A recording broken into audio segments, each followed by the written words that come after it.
The drills of PvP. Wow, after posting a couple of videos on my channel in regards to Crystal of Atlan, I'm actually quite surprised that there are a number of you so invested into the PvP, especially since it's F2P friendly. Once upon a time, I was also pretty invested into Tower of Fantasy PvP, but sadly the PvP mechanics or the skills are locked behind gacha system. So sorry about those people who followed me during Tower of Fantasy, I feel bad now. But Tower of Fantasy is still a good game. Anyways, in Crystal of Atlan, you get everything. You have everything out of the character you play. The only downside is you'll have to max out the character, that's number 1, to the max to unlock the skills you might need in PvP and grinding for the equipment where whales cannot actually buy their way through. So you and the whales, if you want to get invested in the PvP, you have to play the PvP, rank up, and then get these equipment. I'll talk about my personal thought about this equipment later. Yes, players are adjusted to a PvP specific gear. Even though you can purchase stronger PvP equipment, you can only gain the currency of purchasing them by playing the PvP mode of the game. Each character or each class's skill description is divided into PvE and PvP, and don't worry, you can have specific loadout for your PvP loadout, so you don't have to stress about it. Because in PvP, what I noticed in the professional game is that they actually combine the low tier skills, low level skill, because they have a lower skill cooldown, with the higher skills to whatever gives them an edge, right? Crystal of Atlan's CN version was released in 2023 and has had some online tournament, but recently, April 2025 just concluded with its official live tournament. The tournament was set up in Shanghai, China. I believe it could be some part of China, but most of the time when this kind of stuff happens, I just assume it's Shanghai, China. Correct me if I'm wrong. And it's divided into the PvE section as well as PvP, but we'll talk about only the PvP in this video because you guys are invested in it, so I'm just letting you know. The champion of the PvP this year is known as 斗武茄，斗武茄对吗？为什么中文那么难呢？ Claiming his victory with the latest class, Rhapsodia, which is sub-branch of the Inventor class. With the tournament concluded, they announced the third branch of Swordman class, suspecting it to be releasing somewhere around the anniversary. It could be July or June, I'm not mistaken.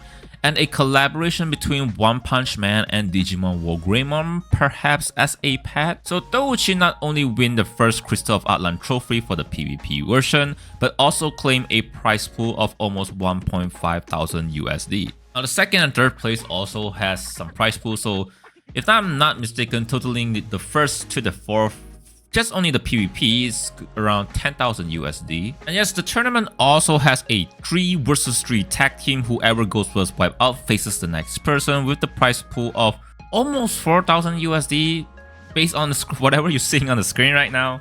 I don't want to get my hopes up on the global version, especially now I'm at peace at this age, 31. I'm 31 next year, you know. I simply play Crystal of Atlan as a single player experience. I don't want to have expectation, but letting you guys know that Crystal of Atlan actually has this kind of potential.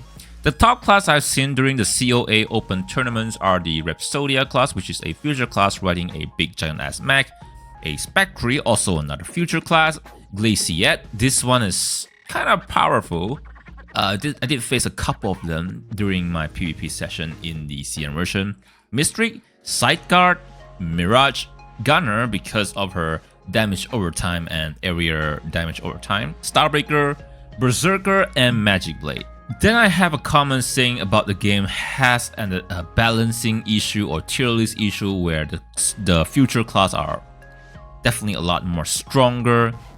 Well, it's definitely that the future class like the Rhapsodia and Spectre make it to the last, but we did see some people entering with Berserker, Sideguard, and Mistrix, and also Gunner. I guess there's a chance. I don't know about it, but again, Crystal of Atlan, I don't know if the global version will have us time gated because that's what people say during the CVT too. But even if they time gate you, you can just really shoot through it every time it passes the time. But a lot of people are turned off by this because why do you want to stop us? But in the CN version, they don't time gate us. And I hope that's the case for the global version, because if you do that, you're going to lose a number of players, Crystal of Atlan. Again, that person that says that the bounty hunter fall behind on one of my comment section, but at the whole server-wide ranking, you do see numbers of bounty hunter. The ranking of the PvP is divided into your individual server or your individual ranking, or the entire game.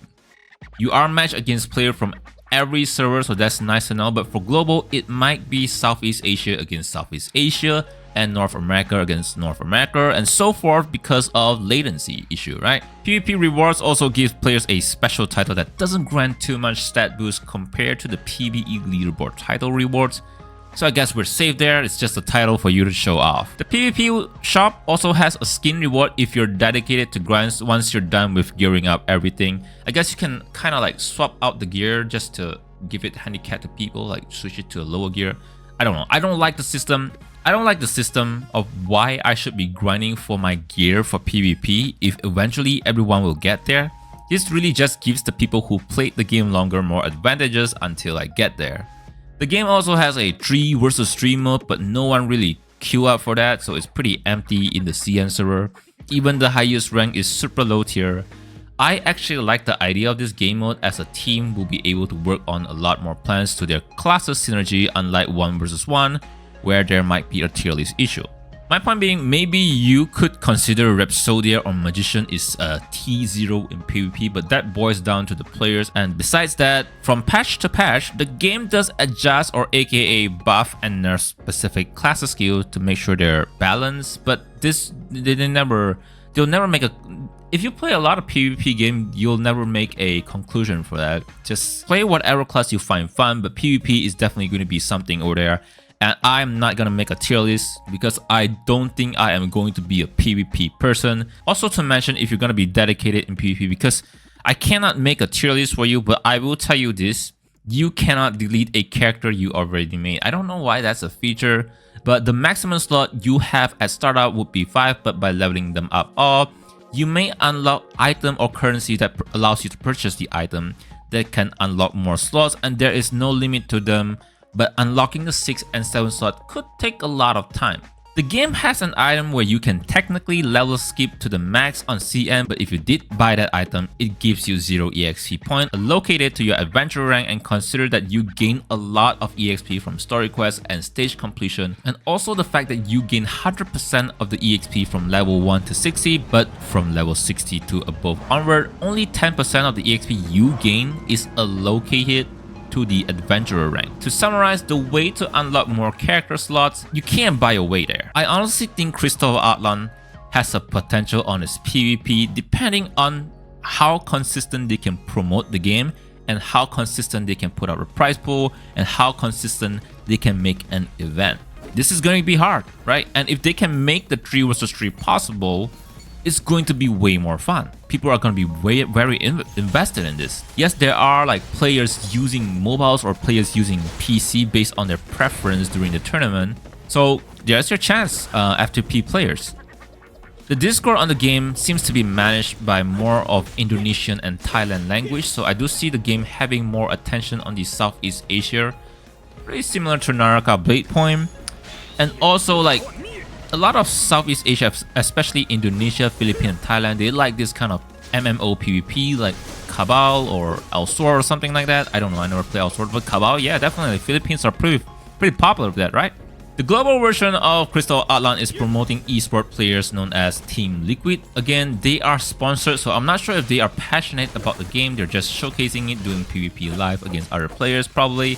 Similarly to all the content creators that was sponsored by Raid Shadow Legend, they're asking you to add them in the game and they never go online. Yes, I will be making a tier list video for PvE, but PvP is something that I can't make. If Crystal of Atlan flops, I probably will just play it for my personal gain and look forward to games like Where the Wind Meets or DNF Overkill or even Blue Protocol Star Resonance. One thing is for sure, Crystal of Atlan has amazing combat system, and in this game it's definitely really fun, and I really like how in the Discord server everyone is just telling you to play the class that you find fun. With everything I wanted to talk about concluded, that's just about it. My name is Zackie, and I hope you enjoyed what's at the rest of the videos, and hey, it's just a gaming channel.